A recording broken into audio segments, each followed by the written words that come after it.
கீழேருந்து வந்து அப்புறம் திருப்பி கீழே போவோம். அங்கே போனோம். நம்ம இங்கேருந்து போனோம் கீழே வந்து இங்கேருந்து கீழே போகிறோம்.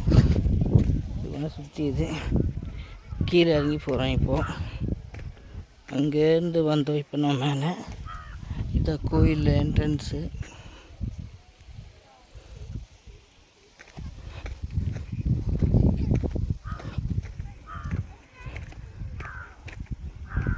கீழே இறங்கி போகிறோம். பாருங்கள் மேலே ஃபாரஸ்ட் எப்படி இருக்குதுன்னு பாருங்கள்.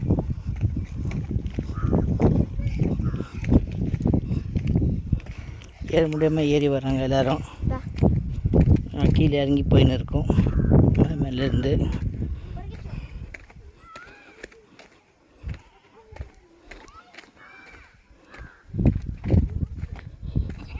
எல்லாமே வந்து வாரம் வேண்டுதல் இருக்கும். இந்த மாதம் ஃபுல்லாக ஜூனில் ஸ்டார்டிங் ஆகி